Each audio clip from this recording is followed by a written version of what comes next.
कुछ साल पहले मैं अपनी कार से कहीं जा रहा था। तभी मैंने एक ट्रेन देखी जो अपनी पटरी से उतर गई थी।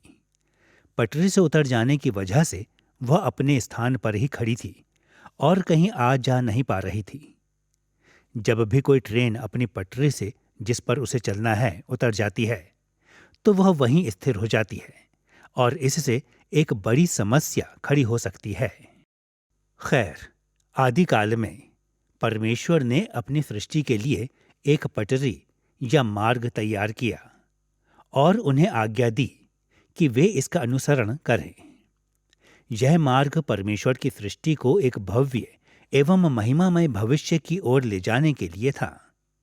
लेकिन मानव जाति परमेश्वर द्वारा बनाए गए मार्ग पर चलने में बार बार असफल रही है। हमने संसार को पटरी पर से उतार दिया है और हम एक बड़ी समस्या में फंस गए हैं। पाठों की इस श्रृंखला में हम उस मार्ग के बारे में सीखेंगे जिसकी स्थापना परमेश्वर ने संसार के इतिहास के सबसे शुरुआती दौर में की थी, जिसे मसीही जगत में हम अक्सर सृष्टि की रचना का ईश्वरीय आदेश भी कहते हैं। इसमें हम उत्पत्ति अध्याय 1 से 11 का अध्ययन करेंगे, जिसे कई बार अति प्राचीन इतिहास भी कहा जाता है। बाइबल के ये अध्याय उस अद्भुत मार्ग को देखने में हमारी मदद करते हैं जिसे परमेश्वर ने तैयार किया था, और वह चाहता था कि मूसा की अगुवाई में इस्राएल के लोग उस पर चलें। और ये अध्याय आज भी हमें वह मार्ग दिखाते हैं जिसका पालन परमेश्वर के लोगों को करना चाहिए।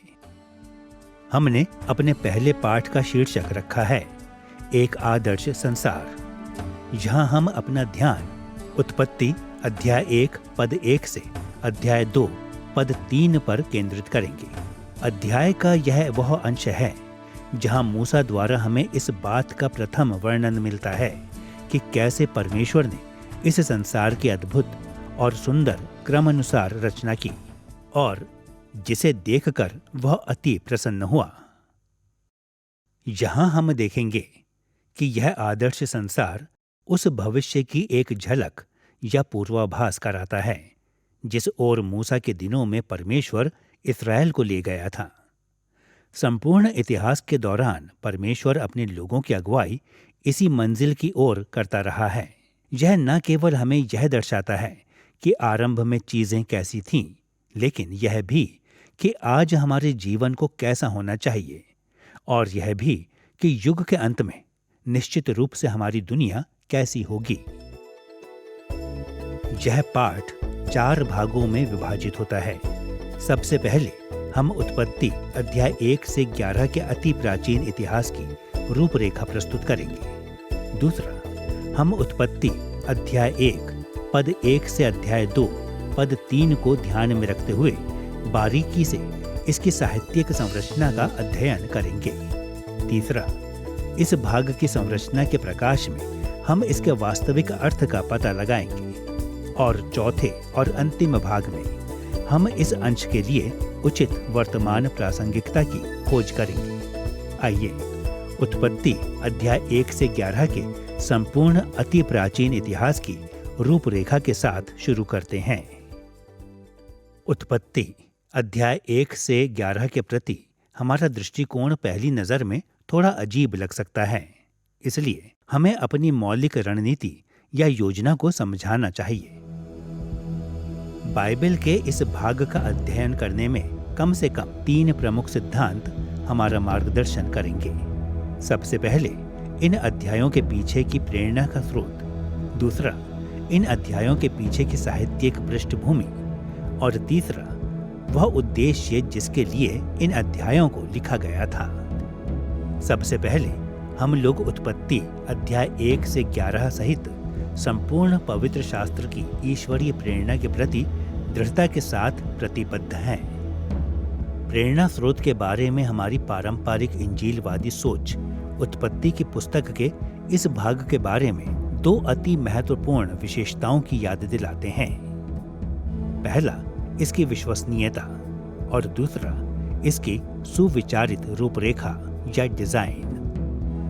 हम दृढ़तापूर्वक इस बात की पुष्टि करते हैं कि बाइबल का यह भाग पूरी रीति से विश्वसनीय है, क्योंकि यह परमेश्वर द्वारा प्रेरित है। अब जब हम बाइबल के इस भाग का अध्ययन करते हैं तो इसके अग्रभाग में कई ऐतिहासिक मुद्दे सामने आते हैं, जिनमें से कुछ मुद्दों का अभी भी पूरी रीति से समाधान नहीं किया गया है। लेकिन हमारे उद्देश्यों को नजर में रखते हुए यह कहना पर्याप्त होगा कि यहाँ ईश्वरीय प्रेरणा का तात्पर्य ऐतिहासिक विश्वसनीयता है। मूसा का यही उद्देश्य था कि उसके मूल पाठक उत्पत्ति के इस भाग को ऐतिहासिक सत्य के रूप में ग्रहण करें। अब पवित्र शास्त्र के अन्य भाग की भांति हमें इन भागों की व्याख्या भी सावधानी पूर्वक करनी है, ताकि हम उनके ऐतिहासिक पहलुओं को समझने में गलती कर बैठे। फिर भी यह स्पष्ट है कि बाइबल के दूसरे लेखक और यहाँ तक स्वयं यीशु भी यह विश्वास करते थे कि उत्पत्ति अध्याय 1 से 11 में पाई जाने वाली घटनाएं विश्वसनीय इतिहास था। प्रस्तुत सभी पाठ इसी विश्वास पर आधारित होंगे कि यह सारी घटनाएं वास्तविक हैं और प्राचीन समयों में जो कुछ वास्तव में घटित हुआ था उसके भरोसेमंद अभिलेख हैं। अब जब हम विश्वास करते हैं कि बाइबल का इतिहास भरोसेमंद है, तो हमें यह भी सदैव याद रखना चाहिए कि इन अध्यायों के विषय वस्तु को चुनने एवं उन्हें एक विशेष रूपरेखा में व्यवस्थित करने के लिए परमेश्वर ने ही मूसा को प्रेरित किया था। इस बारे में इस तरह से सोचें। उत्पत्ति अध्याय 1 से 11 हमें सृष्टि की रचना से लेकर इब्राहिम के दिनों तक संसार के इतिहास का विवरण देता है।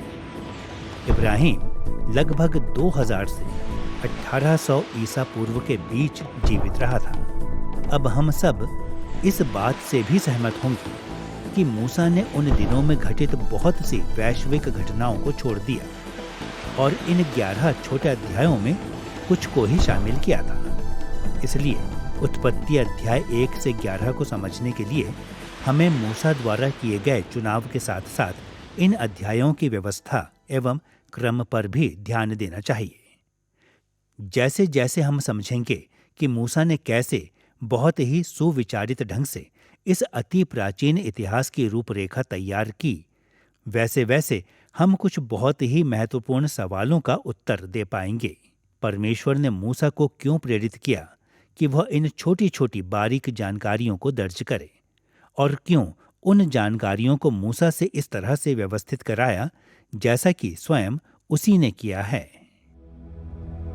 मूसा ने ऐसा क्यों लिखा था, इस बात को समझने के लिए हमें सबसे पहले उसके दिनों की साहित्यिक परंपराओं की पृष्ठभूमि में झांकना चाहिए। प्राचीन मध्य पूर्व का साहित्य 2 कारणों से हमारे उद्देश्य के लिए बहुत महत्वपूर्ण है।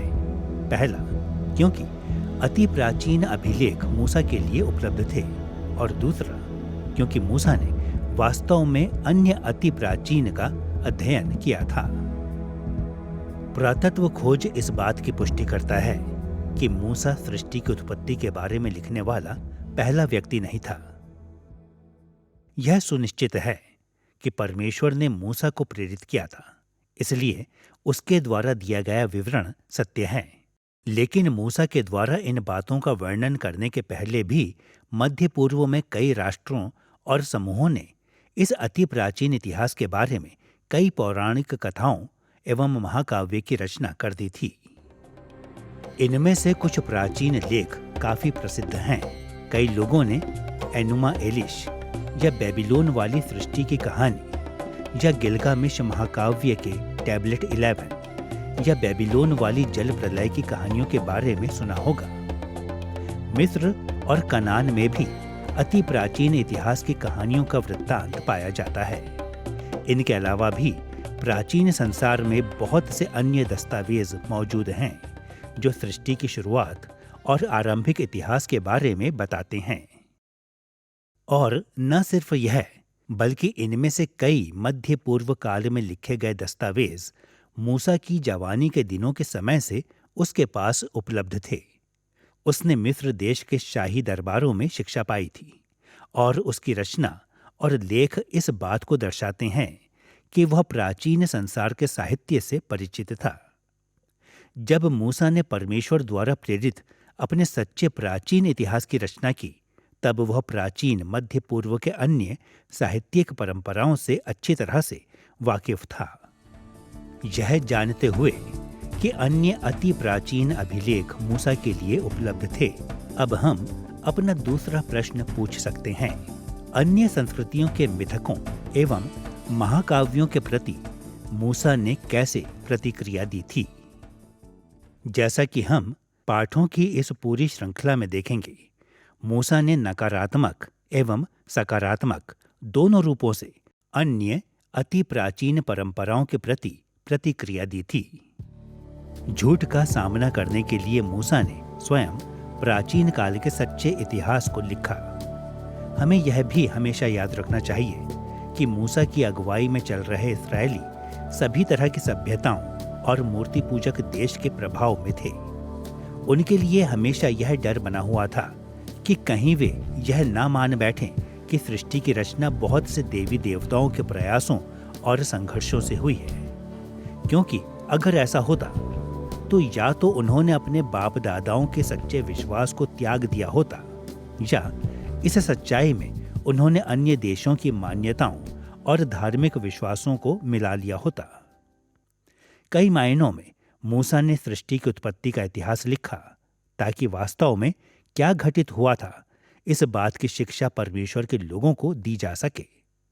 उसने दूसरे धर्मों के झूठ के खिलाफ यहोवावाद के सत्य को स्थापित करने की कोशिश की। इसके साथ ही मूसा ने अपने समय के साहित्यिक परंपराओं के विषय में सकारात्मक प्रतिक्रिया देने के द्वारा झूठी कथा कहानियों का खंडन करने के अपने उद्देश्य को पूरा किया। उसके लेखन मध्य पूर्व के अन्य अभिलेखों से मेल खाते थे। ऐसा उसने इसलिए किया ताकि वह परमेश्वर की सच्चाई को इस ढंग से बता सके जिसे इस्राएली लोग आसानी से समझ सकते थे। हालांकि मूसा के लेख एवं अन्य महत्वपूर्ण ग्रंथों के बीच कई समानताएं हैं, पर हाल के पुरातत्व खोज ने एक विशेष साहित्यिक परंपरा के साथ आश्चर्यजनक समानता की ओर इशारा किया है। 1969 में Atrahasis the Babylonian story of flood शीर्षक के तहत एक महत्वपूर्ण लेख प्रकाशित हुआ था। अब हम इस बात की पुष्टि नहीं कर सकते कि इस लेख की परंपरा कितनी पुरानी है, लेकिन हमारे लिए यह महत्वपूर्ण है क्योंकि यह एक कहानी के कई टुकड़ों को जो पहले अलग अलग रूप में जाने जाते थे एक साथ लेकर आता है। एट्राहसिस के महाकाव्य का ढांचा त्रिस्तरीय है।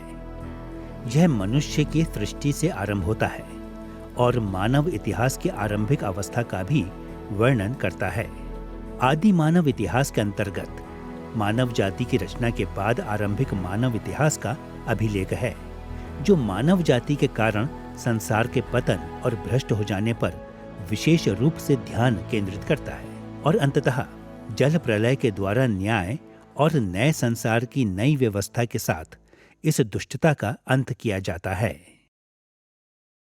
जब हम उत्पत्ति और एट्राहसिस के तुलनात्मक अध्ययन करते हैं तो यह धारणा मजबूत होती है कि मूसा ने योजना के साथ एक व्यापक ढांचे को अपने इतिहास का आधार बनाया। पहली नजर में उत्पत्ति एक विभिन्न वर्णनों का एक अव्यवस्थित समूह सा प्रतीत होता है, परंतु एट्राहसिस के साथ साहित्यिक तुलना से यह बात सामने आती है कि मूसा लिखित आदिम इतिहास व्यापक ढांचे पर आधारित एक व्यवस्थित वर्णन है। उत्पत्ति अध्याय 1 से 11 3 भागों में विभाजित होता है। पहला, आदर्श सृष्टि, जो अध्याय 1 पद 1 से अध्याय 2 पद 3 में पाया जाता है। दूसरा, मानव पाप के कारण संसार का भ्रष्ट होना, जो उत्पत्ति अध्याय 2 पद 4 से अध्याय 6 पद 8 में पाया जाता है। और अंत में उत्पत्ति अध्याय 6 पद 9 से अध्याय 11 पद 9 में जल प्रलय और नई व्यवस्था। अब हम तीसरा प्रश्न पूछ सकते हैं, मूसा ने उत्पत्ति अध्याय 1 से 11 को क्यों लिखा? वह किस बात को अपने इस्राएली पाठकों को बताने का प्रयास कर रहा था? बुनियादी स्तर पर हम इस बात पर सुनिश्चित हो सकते हैं कि मूसा इस्राएलियों को अतीत की घटनाओं की सच्चाई बताना चाहता था। वह चाहता था कि वे जान जाएं कि उनके परमेश्वर ने विश्व इतिहास के आरंभिक वर्षों में क्या किया था। जिस तरह अन्य देशों की मिथक और पौराणिक कथाओं का उद्देश्य था कि लोगों को उनके सत्यता के विषय में यकीन दिलाए, उसी तरह मूसा ने भी इस्राएलियों के विश्वास से जुड़ी ऐतिहासिक सच्चाई को उनके सामने लाने और उन्हें विश्वास दिलाने की कोशिश की। लेकिन करीब से जांचने पर हम मूसा द्वारा लिखित अति प्राचीन इतिहास के पीछे एक अतिरिक्त उद्देश्य को देखने जा रहे हैं। विशेष रूप से उसने ऐसा इसलिए भी किया ताकि इस्राएल राष्ट्र को परमेश्वर की इच्छा के अनुरूप बनने के लिए प्रेरित किया जा सके। अब यह अतिरिक्त उद्देश्य हर उस व्यक्ति को जो उत्पत्ति अध्याय 1 से 11 पढ़ता है सरलता से नजर नहीं आता है, लेकिन यह तब स्पष्ट हो जाता है जब हम महसूस करते हैं कि अन्य अति प्राचीन लेख भी इसी उद्देश्य का वर्णन करते हैं। इससे पहले कि हम लोग प्राचीन संसार के प्राचीन लेखों के उद्देश्यों को समझ सकें, हमें यह समझना होगा कि कई मध्य पूर्व की संस्कृतियां यह विश्वास करती थीं कि इस ब्रह्मांड को अलौकिक स्वर्गीय ज्ञान के अनुसार बनाया एवं आकार दिया गया है।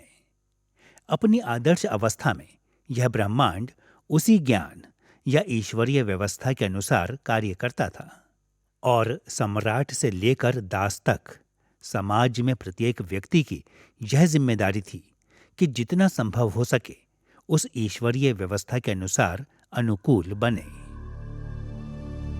अब प्राचीन मध्य पूर्व में अति प्राचीन मिथकों और कथाओं के साथ इस बात का क्या संबंध है?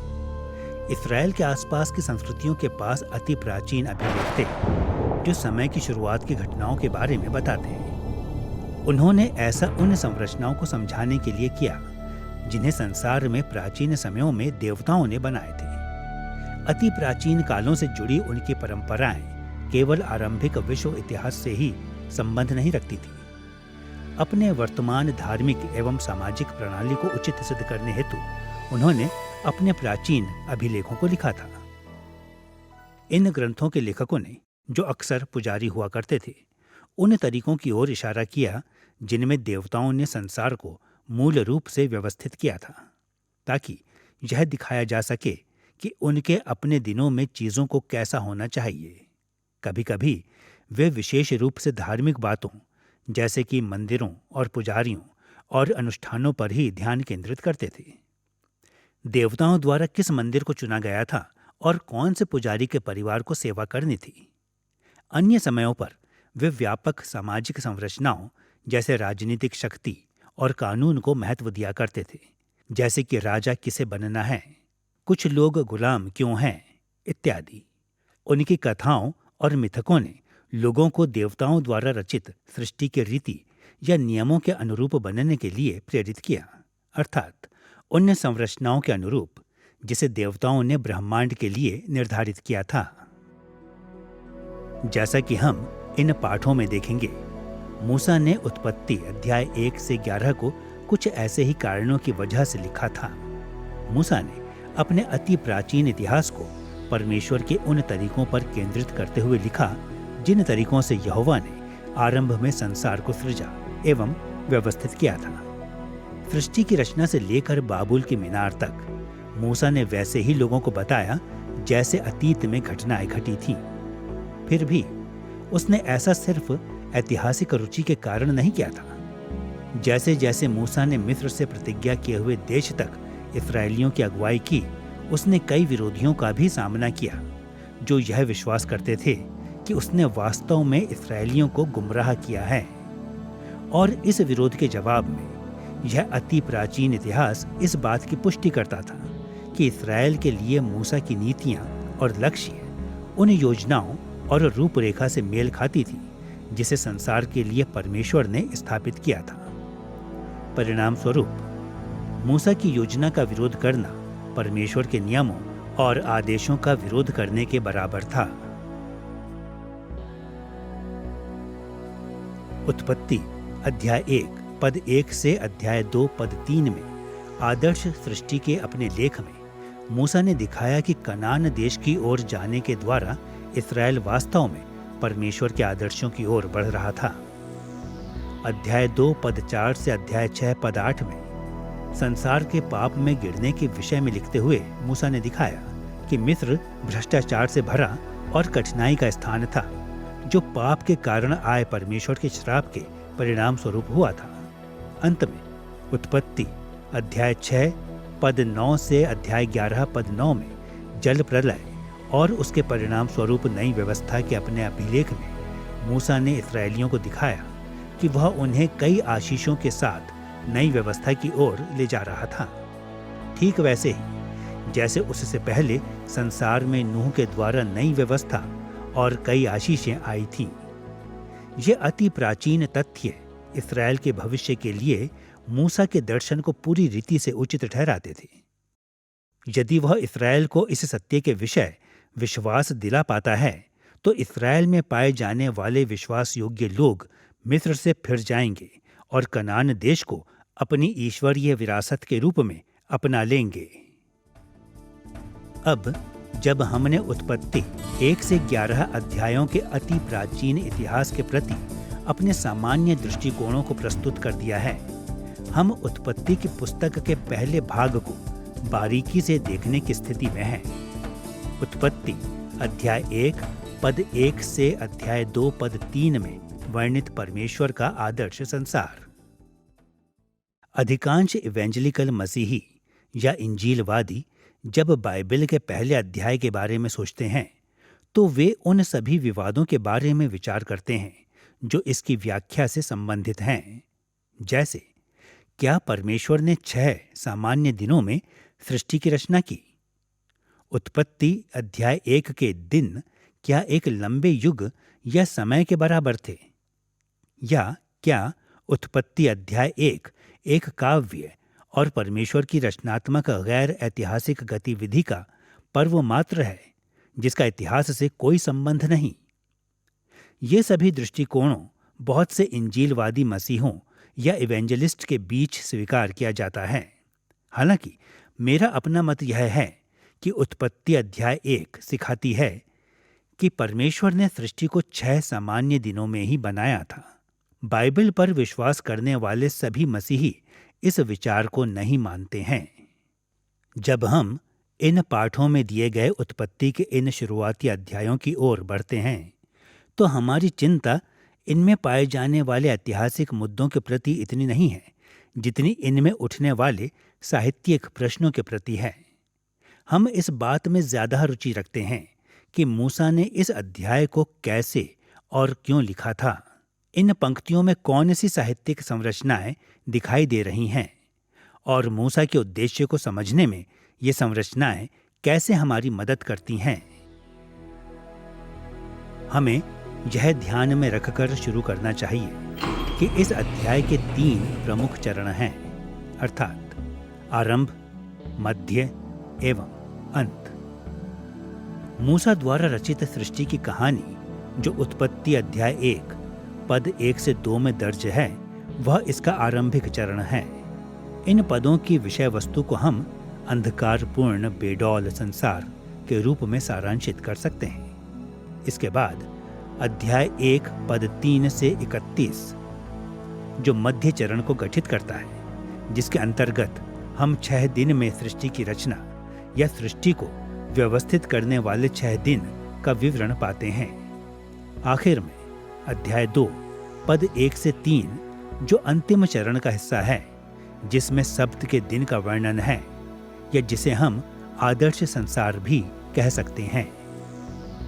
इस पाठ में अंधकारपूर्ण बेडौल संसार से शुरू करते हुए हम इसकी संरचना के सभी 3 भागों की जांच करेंगे। दूसरा, हम इसके अंतिम भाग की जांच करेंगे जो एक आदर्श संसार से संबंध रखता है।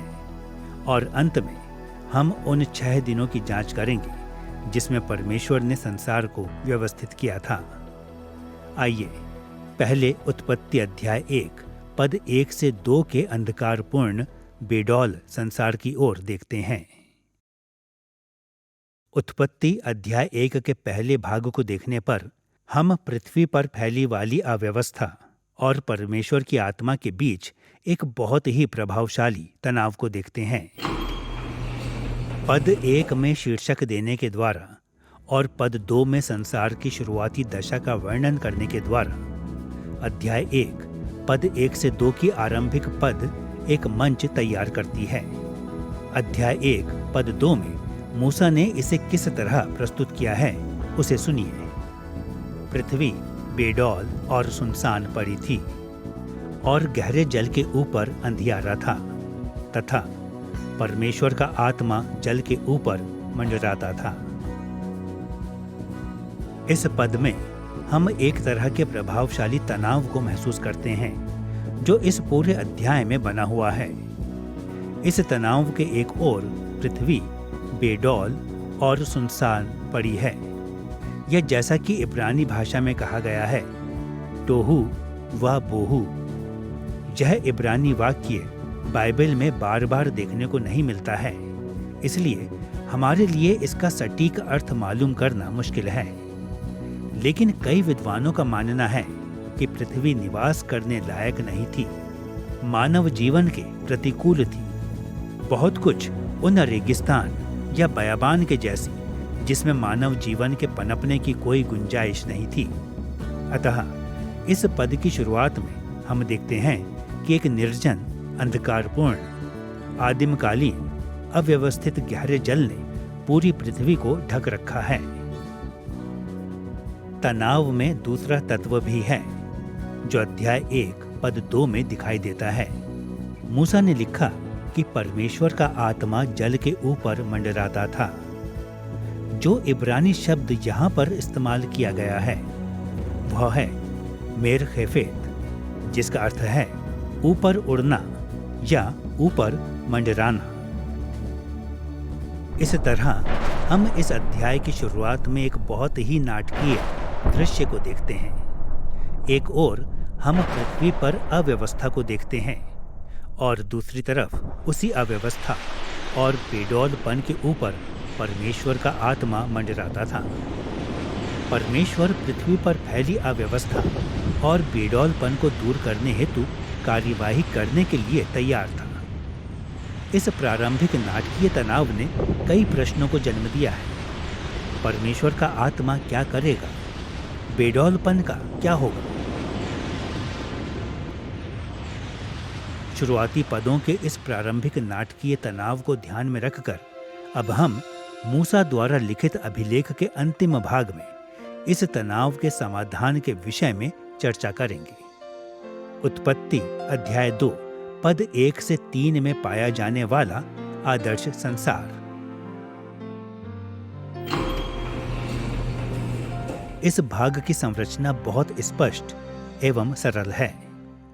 यह अध्याय 2 पद 1 में एक सारांश के साथ शुरू होता है कि परमेश्वर ने अपने रचनात्मक कार्य को पूरा कर लिया है और अध्याय 2 पद 2 से 3 में परमेश्वर के विश्राम करने के साथ समाप्त होता है।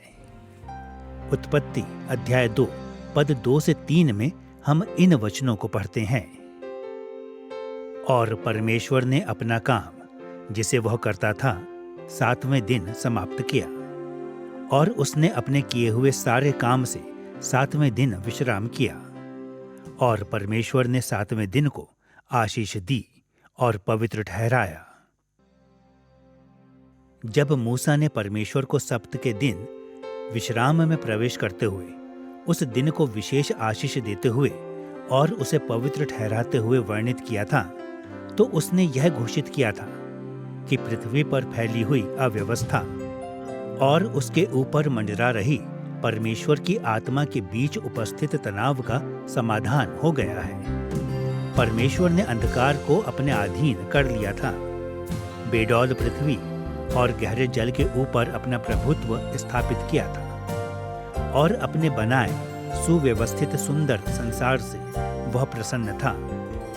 सृष्टि की रचना की कहानी ब्रह्मांड के सिद्ध समन्वय में होने के इस सुखद शांतिपूर्ण दर्शन के साथ समाप्त होती है।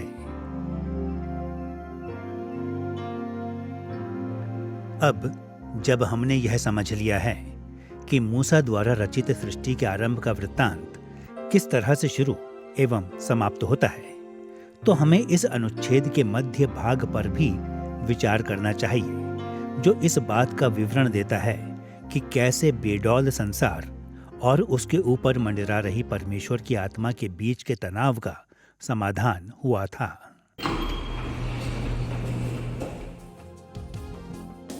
यह अनुच्छेद सिखाता है कि अपनी 6 दिन की अद्भुत योजना के अनुसार, जिसका वर्णन हम उत्पत्ति अध्याय 1 पद 3 से 31 में पाते हैं, परमेश्वर ने पृथ्वी को क्रमबद्ध ढंग से व्यवस्थित किया और संसार में फैली अव्यवस्था को व्यवस्थित किया। इस पंक्तियों का मुख्य केंद्र बिंदु तब स्पष्ट हो जाता है जब हम देखते हैं कि मूसा ने हर क्रिया के पूरा होने के बाद इस एक वाक्य का बार बार उपयोग किया था। फिर परमेश्वर ने कहा। ऐसा इसलिए है क्योंकि परमेश्वर इस घटना का प्रमुख किरदार है और उसका शक्तिशाली वचन इन पदों का केंद्र बिंदु है। परमेश्वर के वचन मात्र ने ही संसार को एक भव्य सुडौल रूप प्रदान किया। अन्य कई संस्कृतियों के कई पौराणिक देवताओं के विपरीत इस्राएल के परमेश्वर को सृष्टि की रचना करने के लिए ना तो किसी संघर्ष का और ना किसी युद्ध का सामना करना पड़ा। उसने सिर्फ बोला और संसार ने उसके वचन के अनुसार रूप ले लिया। इसके अलावा परमेश्वर के बोले गए वचनों ने उसकी प्रबलता, बुद्धिमत्ता और ज्ञान को भी प्रदर्शित किया था। परमेश्वर ने संसार को ऐसा व्यवस्थित किया जो उसकी दृष्टि में सबसे उत्तम था। कई टीकाकारों का मानना है कि परमेश्वर द्वारा सृष्टि को रचने में लगे 6 दिन को 3-3 दिन के 2 समूहों में बांटा जा सकता है, अर्थात दिन 1 से दिन 3 तक एक समूह और दिन 4 से 6 तक दूसरा समूह। इन 2 समूहों के बीच के संबंधों को कई तरीकों से वर्णित किया गया है और इनमें बहुत से आपसी संबंध भी पाए जाते हैं। इन प्रतिरूपों से स्वयं को अवगत कराने का एक मददगार तरीका यह है कि उत्पत्ति अध्याय 1 पद 2 में दिए गए पृथ्वी के विवरण से निष्कर्ष निकाला जाए।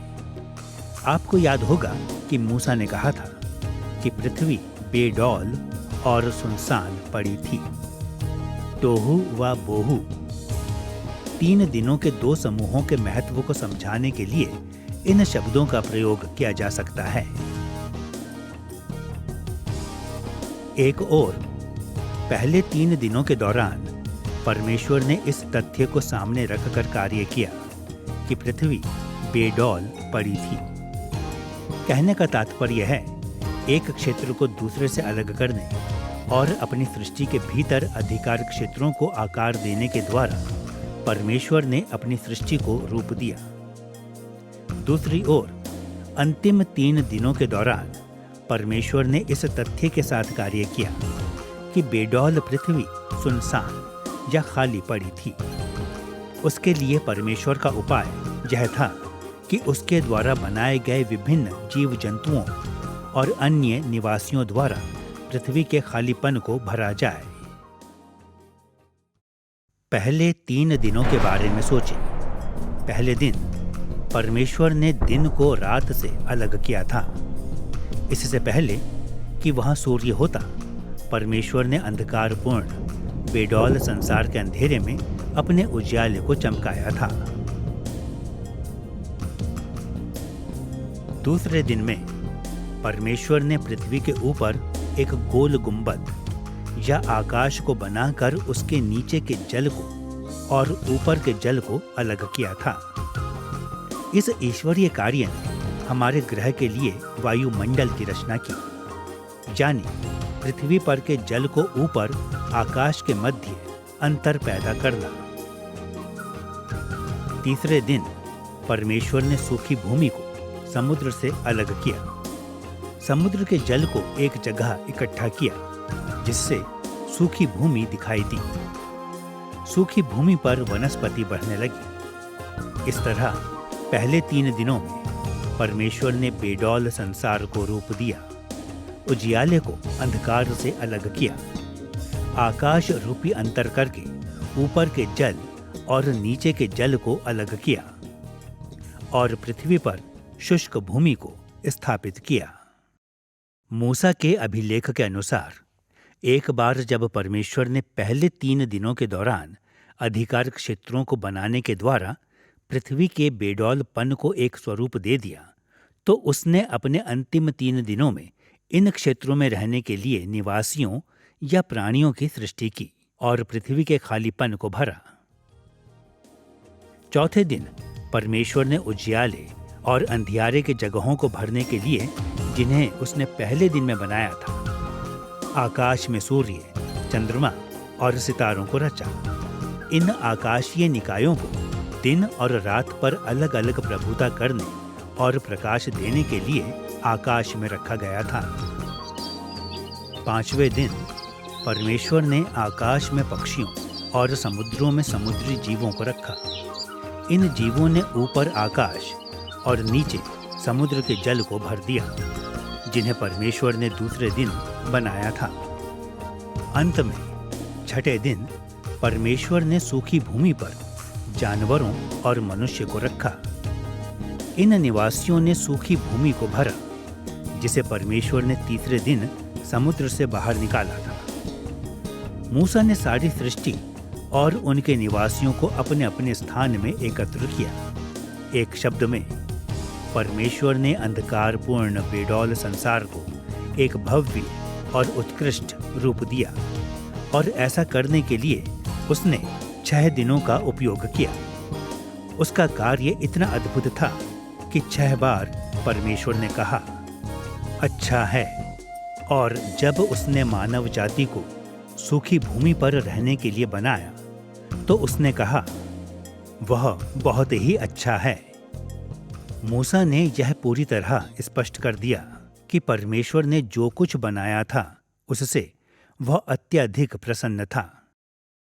इस तरह हम देखते हैं कि उत्पत्ति अध्याय 1 पद 1 से अध्याय 2 पद 3 एक बहुत ही सुविचारित जटिल संरचना है।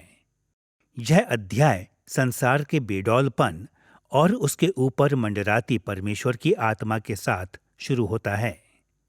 6 दिनों तक परमेश्वर ने अव्यवस्थित संसार को अपने वचन के द्वारा व्यवस्थित किया था।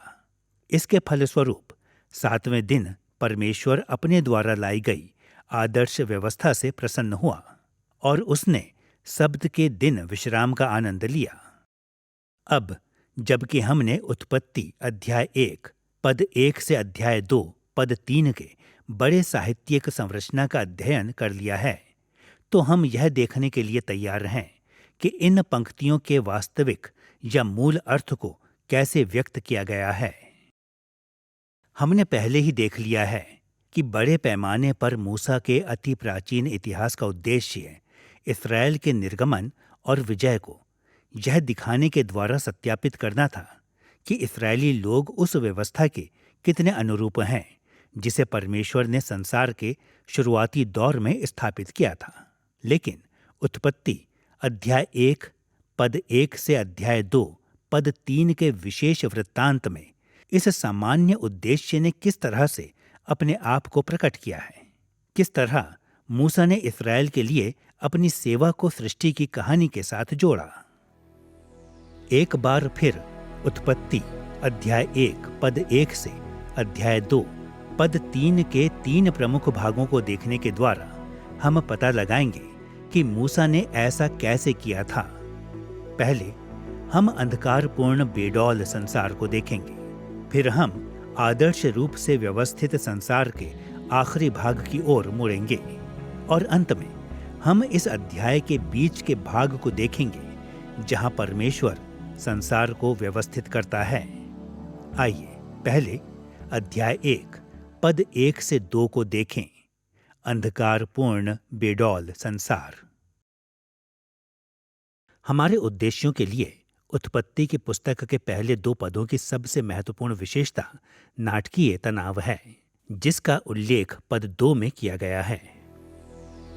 जिस तरीके से मूसा ने अव्यवस्थित संसार और पवित्र आत्मा के बीच नाटकीय तनाव का वर्णन किया है, उससे यह स्पष्ट हो गया कि वह न सिर्फ सृष्टि की रचना के बारे में लिख रहा था, परंतु वह इस्राएल के निर्गमन के बारे में भी लिख रहा था। एक और आपको याद होगा कि उत्पत्ति अध्याय 1 पद 2 में मूसा ने पृथ्वी को बेडौल या टोहू के रूप में वर्णित किया है। दूसरी ओर उसने परमेश्वर की आत्मा का वर्णन मंडराने या इब्रानी में मेरखेफेत के रूप में किया है। इस दृश्य का महत्व तब स्पष्ट हो जाता है जब हम उन पदों की ओर देखते हैं जिसमें मूसा ने उत्पत्ति के इस नाटकीय तस्वीर की तरफ संकेत दिया है। व्यवस्था विवरण अध्याय 32 पद 10 से 12 में मूसा इस्राएल के निर्गमन और सृष्टि की रचना के बीच के संबंध पर विशेष ध्यान आकर्षित करने के लिए उत्पत्ति अध्याय 1 पद 2 की शब्दावली का प्रयोग करता है। इन पदों में वह क्या कहता है, उसे सुने। उसने उसको जंगल में और सुनसान और गरजने वालों से भरी हुई मरी भूमि में पाया। उसने उसके चारों ओर रहकर उसकी रक्षा की और अपनी आंख की पुतली के समान उसकी सुधि रखी। जैसे उकाब अपने घोंसले को हिला हिलाकर अपने बच्चों के ऊपर ऊपर मंडलाता है, वैसे ही उसने अपने पंख फैलाकर उसको अपने परों पर उठा लिया। यहोवा अकेला ही उसकी अगुवाई करता रहा और उसके संग कोई पराया देवता ना था। ये पद महत्वपूर्ण है क्योंकि मूसा के सारे लेखों में सिर्फ यही वह अन्य स्थान है जहां पर उसने बेडौल और मंडलाता शब्दों का उपयोग किया। पद 10 में जिस शब्द का अनुवाद मरुभूमि किया गया है वह इब्रानी शब्द टोहू है, जो कि उत्पत्ति अध्याय 1 पद 2 में बेडौल के रूप में दिखाई देता है। इसके साथ पद 11 में मेरखेफेत शब्द आया है, जिसका अनुवाद मंडलाता के रूप में किया गया है। वह है वही शब्द जिसका उपयोग उत्पत्ति अध्याय 1 पद 2 में किया गया है, जब परमेश्वर का आत्मा गहरे जल के ऊपर मंडराता है। मूसा ने उत्पत्ति अध्याय 1 के साथ दृढ़ता से इसे जोड़ने के लिए इन दोनों शब्दों को व्यवस्था विवरण अध्याय 32 में एक साथ रखा। लेकिन इन शब्दों के उपयोग मात्र से इस संबंध को कैसे बनाया गया था? व्यवस्था विवरण अध्याय 32 में मरुभूमि और मंडराता शब्दों के क्या अर्थ थे? पहले स्थान पर मूसा ने मरुभूमि शब्द को मिस्र के लिए प्रयोग किया था। अध्याय 32 में हम इन शब्दों को पढ़ते हैं। उसने उसको जंगल में और सुनसान और गरजने वालों से भरी हुई मरुभूमि में पाया। दूसरे स्थान पर जब मूसा इस्राएल देश को प्रतिज्ञा किए हुए देश की ओर ले जा रहा था, तो इस्राएल के साथ परमेश्वर की उपस्थिति संभवतः बादल और आग के खंभे के लिए उसने मंडराता शब्द का प्रयोग किया। अध्याय 32 पद 10 से 11 में हम इन शब्दों को पढ़ते हैं। उसने उसके चारों ओर रहकर उसकी रक्षा की और अपनी आंख की पुतली के समान उसकी सुधि रखी। जैसे उकाब अपने घोंसले को हिला हिलाकर अपने बच्चों के ऊपर ऊपर मंडलाता है, वैसे ही उसने अपने पंख फैलाकर उसको अपने परों पर उठा लिया। कई मायनों में हम व्यवस्था विवरण अध्याय 32 पद 10 से 12 को उत्पत्ति अध्याय 1 पद 2 में अपने स्वयं के कार्य पर मूसा की व्याख्या के रूप में समझ सकते हैं। यह हमें उत्पत्ति के पहले अध्याय को लिखने के पीछे उसके उद्देश्य के प्रति अंतर्दृष्टि प्रदान करता है। व्यवस्था विवरण अध्याय 32 हमारी यह समझने में मदद करता है कि मूसा ने सृष्टि की रचना और मिस्र से इस्राएल के छुटकारे के बीच समानांतर परिस्थिति को देखा। मूसा ने लिखा कि सृष्टि की रचना और मिस्र से इस्राएल के छुटकारे दोनों में अव्यवस्थित निर्जन मरुभूमि शामिल थे। उसने यह भी लिखा कि मंडराने के द्वारा परमेश्वर वास्तविक बेडौल संसार में प्रवेश करता है। बहुत कुछ वैसे ही जैसे वह इस्राएल के ऊपर मंडराता है, जब उसने उन्हें मिस्र से छुटकारा दिया। सृष्टि की रचना और निर्गमन के बीच इन समानांतरताओं से हम देख सकते हैं कि मूसा ने अंधकारपूर्ण बेडौल संसार के बारे में सिर्फ इसलिए नहीं लिखा था कि इस्राएल को सृष्टि के बारे में बताए। उसने सृष्टि की रचना में परमेश्वर के कार्य को एक आदि रूप, एक नमूने या एक रूपावली के रूप में भी पेश किया था, जो बताता था कि उसके दिनों में इस्राएल देश के लिए परमेश्वर क्या कार्य कर रहा था। जब मूसा ने सृष्टि की रचना में परमेश्वर के मूल कार्यों का वर्णन किया, तो उसने अपने पाठकों को यह दिखाने का प्रयास किया कि उनका मिस्र से निकलकर उसके पीछे चलने का निर्णय गलत नहीं है, बल्कि सृष्टि की रचना का लेख यह साबित करता था कि मिस्र से उनका छुटकारा परमेश्वर का एक शक्तिशाली कार्य था। इस्राएल को मिस्र की अव्यवस्था से छुटकारा देने के द्वारा परमेश्वर संसार को फिर से व्यवस्थित कर रहा था, जैसा कि उसने शुरुआत में किया था। परमेश्वर अब इस्राएल के ऊपर मंडरा रहा था, जैसे वह शुरुआत में पृथ्वी के ऊपर मंडरा रहा था। गलती होने के बजाय मिस्र से निर्गमन एक ऐसा कार्य था जिसमें परमेश्वर संसार को अपनी इच्छा के अनुसार व्यवस्थित करने में कार्यरत था।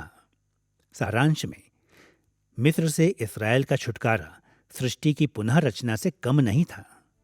उत्पत्ति एक अध्याय की शुरुआत और इस्राएल के निर्गमन वाले अनुभव के बीच समानांतरता को ध्यान में रखकर जब हम अंतिम भाग को देखते हैं, तो हम इस दृष्टिकोण की पुष्टि को देख सकते हैं, अर्थात अध्याय 2 पद 1 से 3 में आदर्श रूप से व्यवस्थित संसार।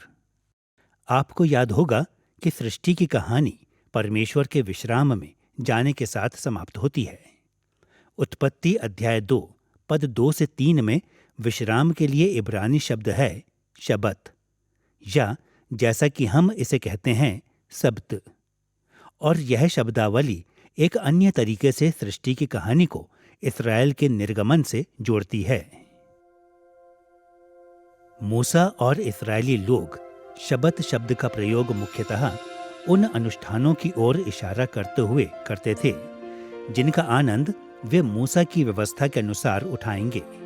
वास्तव में निर्गमन अध्याय 20 में 10 आज्ञाओं को सूचीबद्ध करते हुए मूसा ने समझाया कि इस्राएल को सब्त का पालन करना है, क्योंकि उत्पत्ति अध्याय 2 में परमेश्वर ने ऐसा करने की आज्ञा दी थी।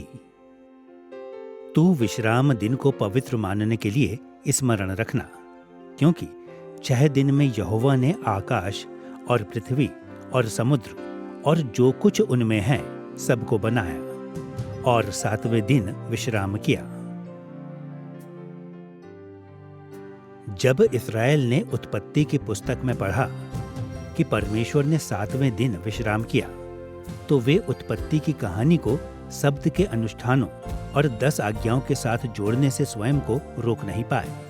हालांकि इस्राएलियों ने जंगल में शब्द का कुछ हद तक पालन किया था, लेकिन यह समझना महत्वपूर्ण है कि सब्त की आराधना पूर्ण केवल प्रतिज्ञा किए हुए देश में ही हो सकती थी।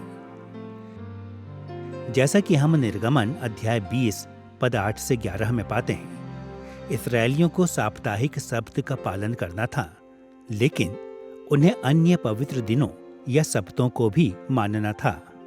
उदाहरण के लिए लेव्य व्यवस्था अध्याय 25 में हम देखते हैं कि उन्हें भूमि को बिना हल जोते खाली छोड़कर प्रत्येक 7वें वर्ष को भी सप्त वर्ष के रूप में मानना था। इस्राएल को प्रत्येक 50वें वर्ष को महान जुबली वर्ष करके मानना था, जब सभी ऋणों को माफ कर दिया जाता था और सभी परिवारों को अपनी अपनी भूमि में लौटना था। मूसा की व्यवस्था में सब्त के पालन में परमेश्वर की पूर्ण आराधना जंगल के बीच घूमते हुए इस्राएलियों द्वारा देखी गई किसी भी अन्य पर्व से कहीं अधिक जटिल थी, क्योंकि सब्त का पूर्ण पालन तभी हो सकता था जब इस्राएली लोग प्रतिज्ञा के देश में प्रवेश करते हैं। इसलिए मूसा ने इब्रानी शब्दों नुअख या मेनुखा का प्रयोग करते हुए, जो कि शबत या शब्द के साथ निकटता से जुड़े हैं, बार बार कनान को विश्राम या विश्राम का स्थान करके संबोधित किया था। कई स्थानों पर मूसा ने प्रतिज्ञा किए हुए देश को इस्राएल के विश्राम स्थान के रूप में वर्णित किया, जहां पर इस्राएल राष्ट्र अंततः उस पूर्ण आराधना का पालन करेगा जिसकी आज्ञा परमेश्वर की व्यवस्था में दी गई थी। उदाहरण के लिए व्यवस्था विवरण अध्याय 12 पद 10 से 11 में हम इन शब्दों को पढ़ते हैं। परंतु जब तुम यरदन पार जाकर उस देश में जिसके भागी तुम्हारा परमेश्वर यहोवा तुम्हें करता है बस जाओ, और वह तुम्हारे चारों ओर के सब शत्रुओं से तुम्हें विश्राम दे और तुम निडर रहने पाओ, तब जो स्थान तुम्हारा परमेश्वर यहोवा अपने नाम का निवास ठहराने के लिए चुन ले, उसी में तुम अपने होम बलि और मेल बलि और दशमांश और उठाई हुई भेंटें और मन्नतों की सब उत्तम उत्तम वस्तुएं जो तुम यहोवा के लिए संकल्प करोगे, अर्थात जितनी वस्तुओं की आज्ञा मैं तुमको सुनाता हूं, उन सबों को वहीं ले जाया करना। इस पदों में हम देखते हैं कि शब्द का पूर्ण पालन, परमेश्वर की आराधना तभी संभव हो पाएगा जब इस्राएल विश्राम के देश में प्रवेश कर लेगा। मूसा के लिए सब्त का दिन व्यक्तियों और परिवारों द्वारा एक दिन शांति और स्थिर होकर आराधना करने से कहीं बढ़कर था।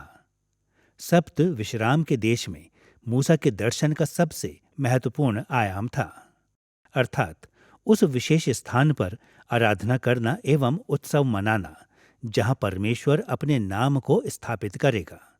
यही कारण है कि परमेश्वर ने भजन संहिता अध्याय 95 पद 11 में उन लोगों के बारे में जिन्हें कनान देश में प्रवेश करने से रोका गया था, इस तरीके से बोला, इस कारण मैंने क्रोध में आकर शपथ खाई कि ये मेरे विश्राम स्थान में कभी प्रवेश न करने पाएंगे। प्रतिज्ञा किए हुए देश में सब्त और पूर्ण राष्ट्रीय आराधना के बीच यह करीबी संबंध बताता है कि क्यों मूसा ने परमेश्वर के सब्त विश्राम में जाने के साथ सृष्टि की कहानी का अंत किया। मूसा इस्राएलियों को बता रहा था कि जैसे परमेश्वर पृथ्वी को अव्यवस्था से सब्त तक ले गया, उसी तरह वह इस्राएल को मिस्र की अव्यवस्था से प्रतिज्ञा किए हुए देश में सब्त की ओर ले जा रहा था। मूसा इस्राएल को विश्राम के स्थान यानी कनान देश की ओर ले जा रहा था, और जो लोग मूसा की योजना का विरोध कर रहे थे, वे केवल मानवीय योजना का ही विरोध नहीं कर रहे थे, वे वास्तव में परमेश्वर द्वारा अपने लोगों को आदर्श संसार की तरफ ले जाने वाले उसके प्रयासों का विरोध कर रहे थे। मिस्र को छोड़ना और प्रतिज्ञा के हुए देश में प्रवेश करना संसार के लिए परमेश्वर की सिद्ध योजना के अनुसार काम करने से कम नहीं था। अब जबकि हम देख चुके हैं कि किस रीति से अव्यवस्थित शुरुआत और सब्त के साथ अंत होने वाली सृष्टि की कहानी ने मूसा के माध्यम से परमेश्वर के कार्य के मूल स्वभाव को, जो वह इस्राएल के लिए कर रहा था, जो समझाया है। अब हमें उत्पत्ति अध्याय 1 पद 3 से 31 में व्यवस्थित करने वाले दिनों के बीच वाले भाग के कुछ तथ्यों पर संक्षेप में देखना चाहिए। मूसा ने सृष्टि की रचना के दिनों को अपनी सेवकाई से कैसे जोड़ा था। सृष्टि के दिनों और इस्राएल के निर्गमन के बीच कई संबंध हैं, लेकिन हम इनमें से सिर्फ 2 को ही देखेंगे। पहला मिस्र से छुटकारे के साथ संबंध, और दूसरा प्रतिज्ञा किए हुए देश को अपने अधिकार में करने का लक्ष्य। सर्वप्रथम इस्राएल को मिस्र से छुटकारा देने में परमेश्वर ने उसी तरह की शक्ति का प्रदर्शन किया जैसा उसने उत्पत्ति अध्याय 1 में सृष्टि को व्यवस्थित करने में दिखाया था। तस्वीर की एक ओर परमेश्वर ने मिस्रियों पर विपत्तियों को भेजा और सृष्टि के आरंभ में अपने ही द्वारा स्थापित व्यवस्था को उल्टा कर दिया। उदाहरण के लिए, जैसे शुरुआत में पानी को जीवन से भरपूर होने के लिए सृजा गया था, लेकिन इसके बजाय परमेश्वर ने पानी को खून में बदल दिया था, जिससे मिस्र का पानी घातक बन गया और मछलियां मर गईं। जब जैसा परमेश्वर ने शुरुआत में ठहराया था कि मनुष्यों को जीवित प्राणियों के ऊपर अधिकार रखना था, इसके बजाय मिस्र के ऊपर मेंढकों, डांसों, कीड़ों और टिड्डियों का राज हो गया। सृष्टि के समय प्रकाश और अंधकार के विभाजन को पलट दिया गया, जब दिन के दौरान ही मिस्र के देश को अंधकार ने ढक लिया था और भूमि को वनस्पति उपजाने के बजाय ओलों, आग और टिड्डियों ने मिस्र की सारी फसलों को नष्ट कर दिया। फलदायी होने और पृथ्वी में भर जाने के बजाय मिस्री जानवर और लोग दोनों ही बहुत संख्या में मर गए। इन और कई अन्य तरीकों में मिस्र पर आए श्रापों ने उस व्यवस्था को उलट दिया जिसे परमेश्वर ने उत्पत्ति अध्याय 1 के 6 दिनों में स्थापित किया था। विपत्तियों के दौरान मिस्र देश वास्तव में आदिकाल की अव्यवस्था की ओर लौट गया था। इसमें कोई आश्चर्य की बात नहीं कि मूसा ने उसे बेडौल, बंजर मरुभूमि कहकर इस्राएल से वह स्थान छोड़ने का आह्वान किया था। कोई भी इस्राएली व्यक्ति जो यह विश्वास करता था कि मिस्र में जीवन अच्छा था, उसे मूसा की सृष्टि वाली कहानी पर विचार करना होता था। मिस्र में उनका अनुभव उन विचारों से एकदम विपरीत था जैसा मिस्री लोग स्वयं अपने देश के बारे में सोचा करते थे। मिस्री लोग विश्वास करते थे कि वह देश देवताओं द्वारा आशीषित था और कुछ हद तक कम से कम कुछ इस्राएली लोग भी इस बात पर विश्वास करते थे। लेकिन मूसा ने स्पष्ट कर दिया था कि मिस्र देश परमेश्वर के आदर्श रूप से व्यवस्थित संसार के विपरीत बन गया था, जबकि यहाँ पर मिस्र के साथ यह विरोधाभास एकदम स्पष्ट दिखाई देते हैं। दूसरी तरफ सृष्टि के 6 दिन और मिस्र के छुटकारे के मध्य एक सकारात्मक समानता भी है। जबकि मिस्रियों ने अपने देश को आदिकाल की अव्यवस्था की ओर लौटते देखा, इस्राएलियों ने उन तरीकों से परमेश्वर को अपने पक्ष में संसार को व्यवस्थित करते देखा जो कि सृष्टि के 6 दिनों से मेल खाता था। उनका पानी ताज़ा और जीवन देने वाला बना रहा। उनके स्थानों में मेंढकों और टिड्डियों का राज नहीं था। उन्होंने प्रकाश का आनंद उठाया, जबकि मिस्री लोगों को अंधेरे में पीड़ित होना पड़ा।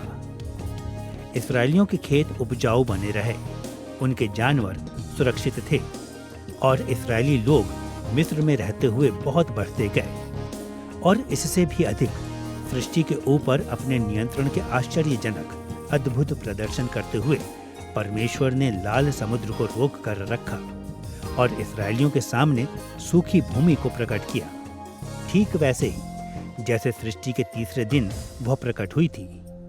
इस्राएल की ओर से परमेश्वर द्वारा किए गए प्राकृतिक आश्चर्य कर्म अनोखे या नए नहीं थे। परमेश्वर के यह कार्य कई तरह से उन कार्यों की याद दिलाते थे जिसे परमेश्वर ने उत्पत्ति अध्याय 1 के दिनों में संसार को व्यवस्थित करते हुए किया था।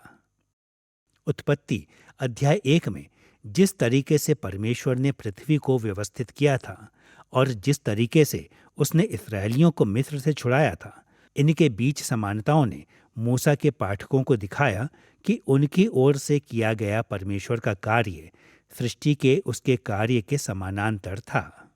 मिस्र से उनके निर्गमन में होकर परमेश्वर ने संसार को फिर से आकार दिया, जैसा कि उसने शुरुआत में किया था। मिस्र से छुटकारा न केवल सृष्टि के दिनों की याद दिलाता था, बल्कि शुरुआत में जिस व्यवस्था को परमेश्वर ने स्थापित किया था, वह उसी तरीके से कनान देश में जीवन की अपेक्षा करता था। जब इस्राएल प्रतिज्ञा किए हुए देश में पहुंचेगा, तो प्रकृति उपजाऊपन और आनंद के साथ उचित रीति से व्यवस्थित की जाएगी। इसी कारण से परमेश्वर ने कनान को दूध और शहद की धाराओं वाला देश कहा था। इसके अलावा प्रतिज्ञा किए हुए देश में इस्राएली लोग परमेश्वर के उसी स्वरूप को धारण करेंगे जैसा कि उसे 6वें दिन में स्थापित किया गया था। विशेष रूप से ध्यान दें कि उत्पत्ति अध्याय 1 पद 28 में परमेश्वर ने मानव जाति से कहा, फूलो फलो और पृथ्वी में भर जाओ और उसको अपने वश में कर लो। समुद्र की मछलियों तथा आकाश के पक्षियों और पृथ्वी पर रेंगने वाले सब जंतुओं पर अधिकार रखो।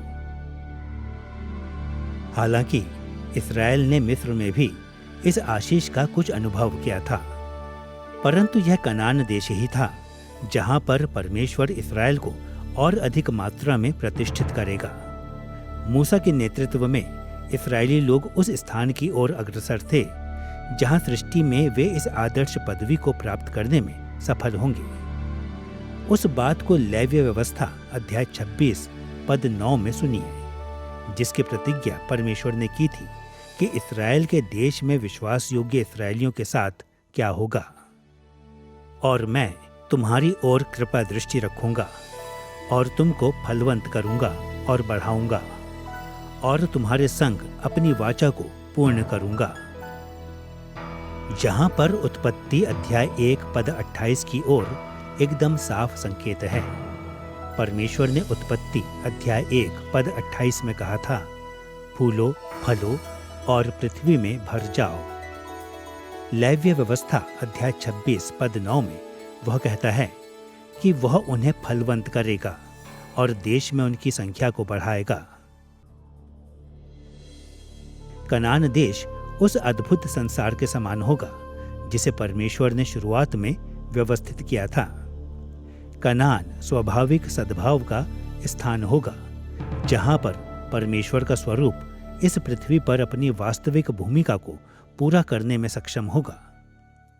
हमने उन कुछ ही तरीकों को देखा है जिनमें सृष्टि के 6 दिन मूसा के दिनों में इस्राएल के अनुभव से जुड़ते हैं, लेकिन इस नमूने से हम देखते हैं कि परमेश्वर ने जिस तरीके से ब्रह्मांड को व्यवस्थित किया, उस विषय में मूसा का यह अभिलेख सिर्फ एक लेख नहीं था, वह केवल इतिहास की कहानी नहीं था। उसने सृष्टि के 6 दिनों का वर्णन उन तरीकों से किया जो उसके इस्राएली पाठकों को अपने जीवनों में जो घटित हो रही बातों को स्पष्ट रूप से देखने में मदद मिले। जिस तरह परमेश्वर प्रकृति को विशेष तरीकों से व्यवस्थित कर ब्रह्मांड को अव्यवस्था से सप्त की ओर ले गया, उसी तरह इस्राएलियों के लिए संसार को फिर से व्यवस्थित करने के द्वारा परमेश्वर इस्राएल को मिस्र की अव्यवस्था से कनान में सप्त विश्राम की ओर ले जा रहा था। जब इस्राएलियों ने मूसा को ब्रह्मांड की सृष्टि के बारे में बताते हुए सुना, तो हम केवल इस्राएलियों की प्रतिक्रिया की कल्पना कर सकते हैं। उन्होंने एहसास किया होगा कि जो कुछ उनके साथ हो रहा था वह कोई दुर्घटना नहीं थी। उन्हें मिस्र से छुटकारा देने और कनान देश ले जाने के द्वारा परमेश्वर संसार में कार्य कर रहा था, जैसे उसने शुरुआत में ब्रह्मांड को आदर्श व्यवस्था में लाने के लिए किया था। इस्राएल का छुटकारा एक पुनः सृष्टि थी और उन्हें उस पुनः सृष्टि के बड़े और बड़े अनुभवों में मूसा के पीछे चलना था। अब जबकि हमने उत्पत्ति अध्याय 1 पद 1 से अध्याय 2 पद 3 के वास्तविक अर्थ को देख लिया है, हमें अपने अंतिम विषय की ओर जाना चाहिए, यानी सृष्टि की कहानी का आधुनिक अनुप्रयोग। इस अनुच्छेद को लागू करने में हम उन तरीकों का ध्यान से पालन करेंगे जिनमें नए नियम ने इस अनुच्छेद के विषयों को विस्तार से समझाया गया है। नए नियम के लेखक परमेश्वर द्वारा संसार की सृष्टि के बारे में उन्हें बताने के लिए उत्पत्ति अध्याय 1 पर बहुत ज्यादा निर्भर थे। उन्होंने हर वह संकेत दिया कि वे मूसा की कहानी की विश्वसनीयता पर विश्वास करते थे। फिर भी यह तथ्य चाहे जितना भी महत्वपूर्ण हो, नए नियम के लेखकों ने इस तथ्य के साथ साथ मूसा के प्रमुख उद्देश्य को भी विस्तार से समझाया है, जैसा कि हमने इस पाठ में यहाँ पर रेखांकित किया है। जिस तरह से मूसा ने मिस्र से इस्राएल के छुटकारे को सृष्टि के प्रारूप के समान देखा, उसी तरह से नया नियम उत्पत्ति अध्याय 1 से अध्याय 2 पद 3 को इससे भी बड़े छुटकारे के प्रारूप के समान देखता है। वह छुटकारा जो मसीह में मिलता है। नया नियम सिखाता है कि छुटकारे और न्याय के सभी अनुभव जिन्हें इस्राएल ने पुराने नियम के दिनों में देखा था, वे उस महान और अंतिम दिन का पूर्वानुमान करते थे जब परमेश्वर अपने पुत्र के द्वारा छुटकारा और न्याय लेकर आएगा। इसी विश्वास के कारण नए नियम के लेखकों ने मूसा रचित सृष्टि के वर्णन को आधार बनाकर यीशु मसीह को मुख्य केंद्र बनाया। जिस प्रकार से इस्राएल अपने निर्गमन को सृष्टि की रचना के संदर्भ में देखता है, उसी प्रकार नए नियम के लेखक यीशु मसीह को सृष्टि की ज्योति के रूप में देखते हैं। जब कभी भी हम मसीह के छुटकारे के कार्य पर नए नियम की शिक्षा की खोज करते हैं, तो हमें हमेशा याद रखना चाहिए कि नए नियम के लेखक मानते थे कि मसीह के द्वारा संसार का छुटकारा एक ही समय में या एक बार में नहीं आया था। इसके विपरीत वे विश्वास करते थे कि मसीह ने संसार के लिए छुटकारा और न्याय अपने राज्य के 3 चरणों में लेकर आया, जो आपस में जुड़े थे। पहले स्थान पर जब मसीह पहली बार पृथ्वी पर आया, तो उसने अपने लोगों के उद्धार के लिए बहुत से काम पूरे किए थे। मसीह के पहले आगमन की इस अवधि को हम लोग राज्य का उद्घाटन कह सकते हैं। नया नियम मसीह के जीवन, उसकी मृत्यु, पुनरुत्थान और स्वर्गारोहण, साथ में पिंतेकुस्त और प्रेरितों की बुनियादी सेवकाई को मसीह के महान छुटकारे की शुरुआत के रूप में देखता है। दूसरे चरण में नए नियम के लेखक समझ गए थे कि मसीह के द्वारा संसार को छोड़ देने के बाद भी उसका राज्य अब भी निरंतर जारी। इस समय के दौरान सुसमाचार के प्रचार करने के द्वारा परमेश्वर का उद्धार देने वाला अनुग्रह पूरे संसार में फैल रहा है। प्रेरितों के बाद और मसीह की वापसी तक के संपूर्ण इतिहास में मसीह में उद्धार की निरंतरता शामिल है। तीसरे स्थान पर नया नियम सिखाता है कि राज्य की संपूर्णता के समय जब मसीह महिमा में वापस आएगा, तो उद्धार भी अपनी पूरी संपूर्णता में होकर आएगा। हम लोग पाप के ऊपर उसके विजय को देखेंगे। मसीह में जो सोए हैं वे जी उठेंगे और हम उसके साथ संसार पर राज्य करेंगे। मसीह के पहले आगमन के समय उद्धार शुरू हुआ, जो आज भी जारी है, और जब वह परिपूर्णता में वापस आएगा तो काम पूरा होगा। मसीह के राज्य के ये 3 चरण उन तरीकों को समझने के लिए बहुत जरूरी हैं जिनमें नए नियम के लेखकों ने मूसा की सृष्टि की कहानी को विस्तार से समझाया। इसलिए हमें प्रत्येक को अलग अलग करके देखना चाहिए। मूसा द्वारा इस्राएल को लिखने के उदाहरण का अनुसरण करते हुए नए नियम के लेखकों ने उत्पत्ति की सृष्टि की कहानी को मसीह के राज्य के उद्घाटन, निरंतरता और परिपूर्णता में मसीह के उद्धार पर लागू किया। आइए सबसे पहले उन तरीकों की ओर देखते हैं जिनमें नया नियम उत्पत्ति के पहले अध्याय को राज्य के उद्घाटन से जोड़ता है। नया नियम किस प्रकार से सृष्टि की रचना को मसीह के राज्य के आरंभ को देखने हेतु उपयुक्त चश्मे के रूप में प्रयोग करता है, क्योंकि बहुत से वचनों में नया नियम यीशु के प्रथम आगमन को परमेश्वर द्वारा सृष्टि के पुनर्निर्माण और ब्रह्मांड की पुनर्व्यवस्था के रूप में दिखाता है। सबसे पहले यूहन्ना रचित सुसमाचार के शुरुआती शब्दों पर विचार करें। यूहन्ना अध्याय 1 पद 1 से 3 में हम इन शब्दों को पढ़ते हैं। आदि में वचन था और वचन परमेश्वर के साथ था और वचन परमेश्वर था। यही आदि में परमेश्वर के साथ था। सब कुछ उसी के द्वारा उत्पन्न हुआ और जो कुछ उत्पन्न हुआ है उसमें से कोई भी वस्तु उसके बिना उत्पन्न नहीं हुई। ध्यान दें कि यूहन्ना का सुसमाचार कैसे शुरू होता है। आदि में। हम सभी जानते हैं कि ये शब्द उत्पत्ति अध्याय 1 पद 1 के शुरुआती शब्दों से निकल कर आते हैं, जहां मूसा ने लिखा, आदि में परमेश्वर ने आकाश और पृथ्वी की सृष्टि की।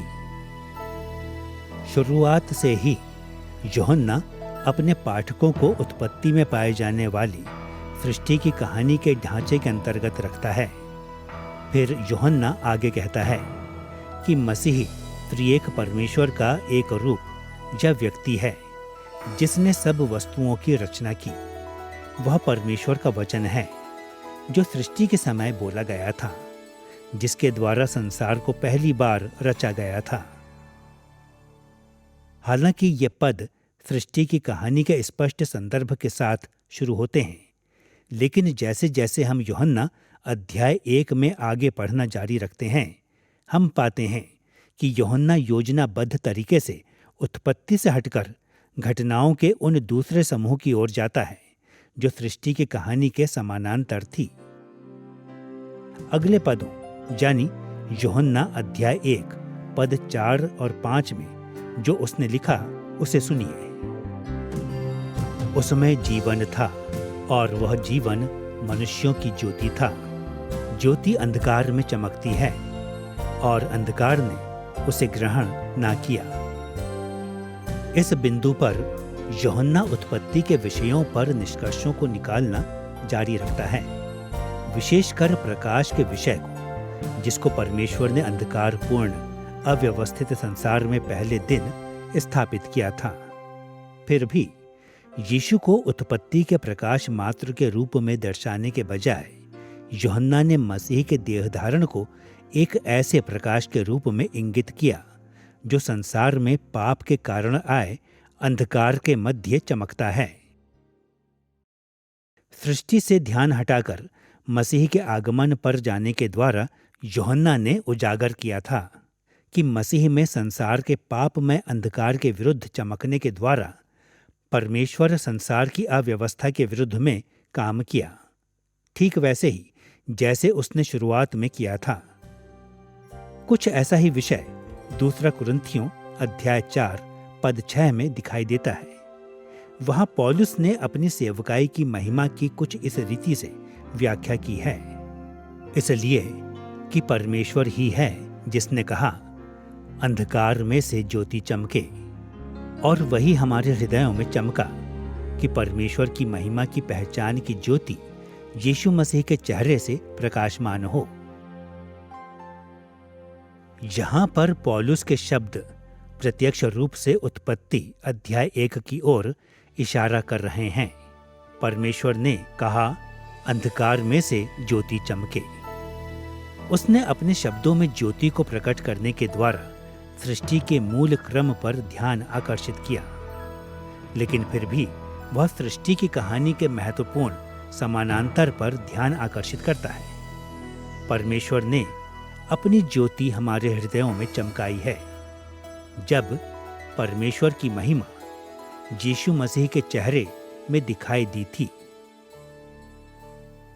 प्रेरित ने कहा कि मसीह के राज्य का उद्घाटन यानी वह समय जब मसीह का चेहरा पृथ्वी पर दिखाई दिया जा सकता था को सबसे अच्छे तरीके से तब समझा गया जब इसे परमेश्वर के मूल सृजनात्मक कार्य के आदि रूप से संबंधित किया गया था। शुरुआत में ज्योति के प्रकट होने में जिस महिमा को परमेश्वर ने दिखाया था, वही महिमा अंधकार के संसार में मसीह के पहले आगमन के समय भी उजागर की गई थी। इन दोनों अनुच्छेदों से हम मूसा की सृष्टि की कहानी के मसीही दृष्टिकोण में एक आवश्यक तथ्य को पाते हैं। मसीह के अनुयायी मसीह के पहले आगमन यानी राज्य के उद्घाटन के दौरान परमेश्वर द्वारा किए गए कार्यों की एक तस्वीर और पूर्वानुमान उत्पत्ति अध्याय 1 में देख सकते हैं। कई मायनों में आप और मैं भी उन्हीं तरह की परीक्षाओं का सामना करते हैं जिनका कि मूसा के पीछे चलने वाले इस्राएलियों ने किया था। जैसे अद्भुत कार्य परमेश्वर ने इस्राएल को मिस्र से छुड़ाते वक्त किया था, वैसा ही अद्भुत कार्य उसने मसीह में किया था जब वह पहली बार इस संसार में आया। फिर भी हम 2000 साल पहले मसीह में परमेश्वर द्वारा किए गए महान कार्य को अक्सर समझने में असफल हो जाते हैं। एक अनभिज्ञ मनुष्य के दृष्टिकोण से देखें तो मसीह का जीवन बहुत महत्वपूर्ण नहीं लगता। इसको बड़े आसानी से यह सोचकर नजरअंदाज किया जा सकता है कि यह भी उस समय में घटित हुई कई महत्वहीन घटनाओं में से एक है। जब हम मसीह के बारे में इस प्रकार से सोचने की परीक्षा में पड़ते हैं तो हमें नए नियम के दृष्टिकोण को याद करना चाहिए। पृथ्वी पर मसीह का आना परमेश्वर द्वारा अंतिम बार इस संसार को पुनः व्यवस्थित करने की शुरुआत थी। परमेश्वर संसार को पाप और मृत्यु के अव्यवस्थित अंधकार से छुटकारा दे रहा था। यीशु का पहला आगमन उस प्रक्रिया को शुरू करता है जिसमें परमेश्वर अपनी सृष्टि को अपने और अपने स्वरूप के लिए सदा महिमा में वास करने हेतु अद्भुत अनंत काल तक जीवन देने वाला स्थान बनाएगा। हमने मसीह पर और केवल उसी पर अपना विश्वास बनाए रखने के द्वारा एकदम सही कदम उठाया है। अभी तक हमने देखा कि मसीह के पहले आगमन के महत्व को समझाने के लिए नया नियम सृष्टि की कहानी का उपयोग करता है। अब हम देख सकते हैं कि नया नियम राज्य की निरंतरता को, यानी मसीह के पहले और दूसरे आगमन के बीच की अवधि को भी पुनः सृष्टि के रूप में मानता है। दूसरा कुरिन्थियों अध्याय 5 पद 17 एक ऐसा प्रसिद्ध पद है जो इस दृष्टिकोण को समझाता है। इसलिए यदि कोई मसीह में है तो वह नई सृष्टि है, पुरानी बातें बीत गई हैं, देखो सब बातें नई हो गई हैं।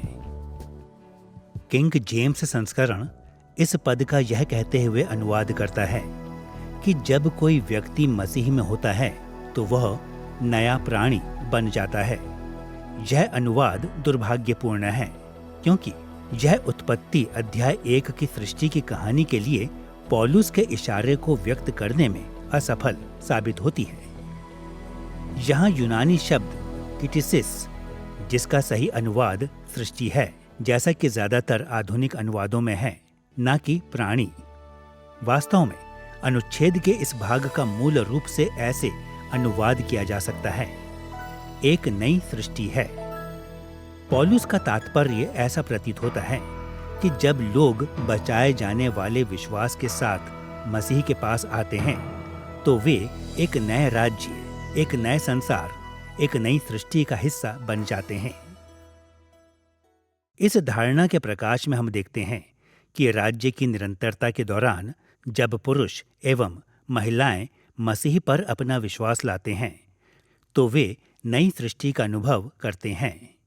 इस अर्थ में सृष्टि की उत्पत्ति की कहानी एक जरिया बनती है। वह सब कुछ सही रीति से समझने के लिए जो मसीह को सुनने वाले, विश्वास लाने वाले और उसका अनुसरण करने वाले लोगों के साथ होता है। जब हम परमेश्वर की नई सृष्टि का हिस्सा बनते हैं तो हम संसार के लिए परमेश्वर की विस्मित कर देने वाली आदर्श व्यवस्था का आनंद लेना शुरू कर देते हैं।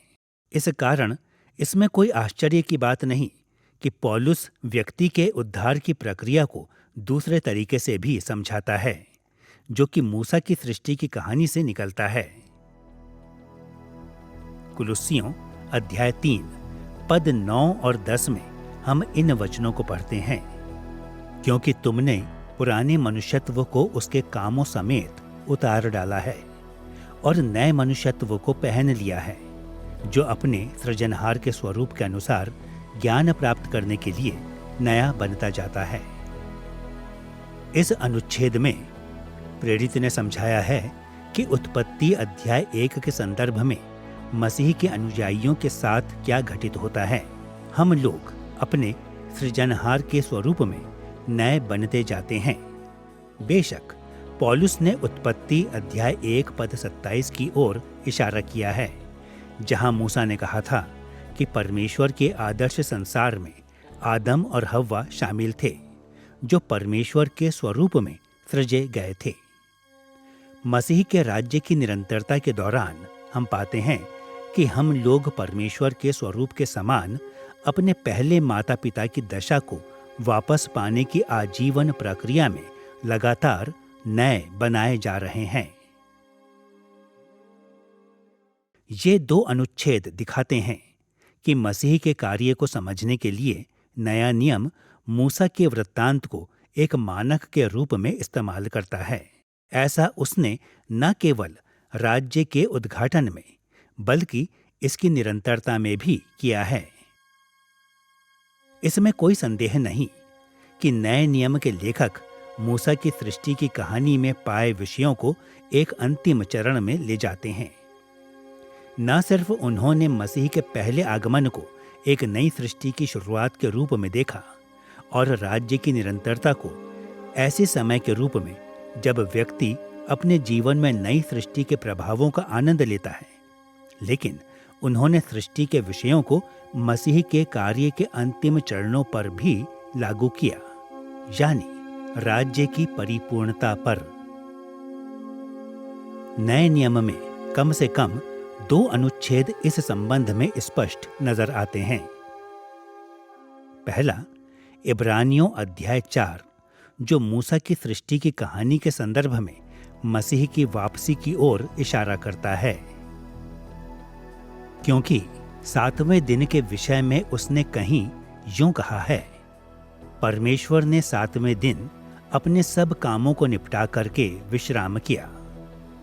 अतः जान लो कि परमेश्वर के लोगों के लिए सब्त का विश्राम बाकी है, क्योंकि जिसने उसके विश्राम में प्रवेश किया है उसने भी परमेश्वर के समान अपने कामों को पूरा करके विश्राम किया है। अतः हम उस विश्राम में प्रवेश करने का प्रयत्न करें। जिस तरह मूसा ने उत्पत्ति अध्याय 2 में परमेश्वर के सब्त के दिन का उपयोग इस्राएल को कनान देश यानी विश्राम के देश जाने के लिए प्रेरित करने हेतु किया था, उसी तरह इब्रानियों के लेखक ने परमेश्वर के सब्त के दिन को अंतिम छुटकारे के आदर्श नमूने के समान देखा, जिसका अनुभव हम तब करेंगे जब मसीह वापस आएगा। जिस तरह से परमेश्वर ने शुरुआत में संसार को आदर्श रूप से व्यवस्थित किया और सब्त के आनंद को लेकर आया था, उसी तरह जब मसीह महिमा में वापस आएगा तो वह संसार को पुनः व्यवस्थित करेगा और अपने लोगों को अंतिम सब्त के विश्राम का आनंद देगा। और जब हम उस दिन की बाट जोहते हैं तो हमसे कहा गया है कि हमें उस विश्राम में प्रवेश करने का प्रयत्न करते रहना चाहिए, जो मसीह के लौटने पर आएगा। अंत में प्रकाशित वाक्य अध्याय 21 पद 1 ऐसा सबसे शानदार पद है जो मूसा की सृष्टि की कहानी के संदर्भ में मसीह के दूसरे आगमन की पहचान करता है। यूहन्ना ने जिस तरीके से सृष्टि से संबंधित विषयों को मसीह की वापसी पर लागू किया, उसे सुने। फिर मैंने नए आकाश और नई पृथ्वी को देखा, क्योंकि पहला आकाश और पहली पृथ्वी जाती रही थी और समुद्र भी न रहा। यूहन्ना ने एक नए आकाश और एक नई पृथ्वी की बात की, और यह वाक्यांश उत्पत्ति अध्याय 1 पद 1 को याद दिलाता है, जिसमें लिखा गया है कि परमेश्वर ने आकाश और पृथ्वी की सृष्टि की। इसके अलावा यूहन्ना ने कहा कि इस नई पृथ्वी पर अब समुद्र भी ना रहा। आपको याद होगा कि उत्पत्ति अध्याय 1 पद 9 में परमेश्वर ने समुद्र को रोका था, उसे उसकी सीमा में रखा ताकि सूखी भूमि दिखाई दे सके और मानव जाति के लिए एक सुरक्षित आवास बन सके। नए संसार में मसीह की वापसी के बाद हम पाएंगे कि नमक वाले समुद्रों को पूरी तरह से पृथ्वी पर से हटा दिया जाएगा और इसे ताजे जीवन देने वाले जल के साथ प्रतिस्थापित कर दिया जाएगा। मसीह का कार्य उत्पत्ति अध्याय 1 में सृष्टि के दिनों के समान है, लेकिन मसीह में परमेश्वर और आगे बढ़कर कार्य करेगा, इतने प्रभावशाली ढंग से जिससे कि वह आदर्श व्यवस्था की अपनी योजना को पूर्ण कर सके। संपूर्ण ब्रह्मांड को नए आकाश और नई पृथ्वी के रूप में पुनः सृजा जाएगा और परमेश्वर एवं उसके लोग उस नए संसार का एक साथ आनंद लेंगे। दुर्भाग्यवश मसीही लोग अक्सर अपनी अनंत आशा को सृष्टि से अलग करते हैं। हम सोचते हैं कि हम अपने अनंत जीवन को स्वर्ग पर एक आत्मिक संसार में बिताएंगे, लेकिन नया नियम इस बारे में एकदम स्पष्ट है। हमारी अंतिम मंजिल सृष्टि के 7वें दिन ठहराए गए सब्त के लिए लौटना है। हम लोग अनंत काल को नए आकाश और नई पृथ्वी पर बिताएंगे। मूसा के दिनों में यही आशा इस्राएलियों को थी और आज हमारी आशा भी यही है। जब हम नए नियम के मार्गदर्शन का पालन करते हैं तो हमें उत्पत्ति के शुरुआती अध्याय को सिर्फ आरंभिक दिनों में घटने वाली घटना के लेख के रूप में नहीं, पर उससे बढ़कर मानना चाहिए। यह वह तस्वीर भी है जिसमें जो कुछ परमेश्वर ने मसीह के पहले आगमन के समय किया था, जो कुछ वह दिन ब दिन अभी हमारे जीवनों में कर रहा है और जो परिपूर्णता वह मसीह के द्वितीय आगमन के साथ लेकर आने को है।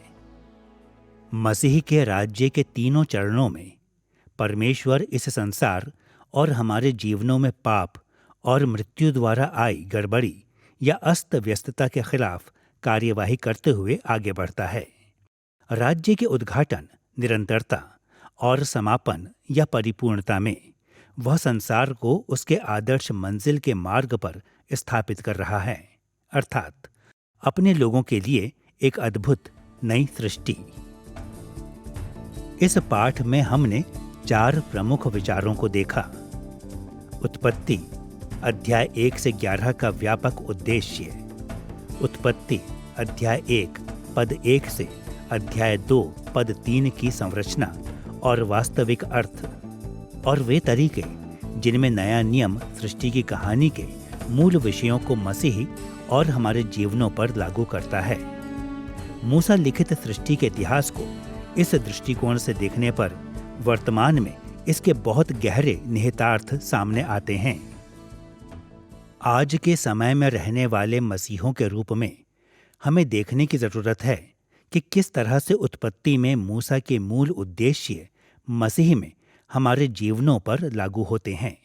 उत्पत्ति के शुरुआती अध्यायों को पहली बार सुनने वाले इस्राएलियों के समान ही हम लोग भी जब इस पापमय संसार में मसीह का पालन करते हैं तो आसानी से निराश हो जाते हैं।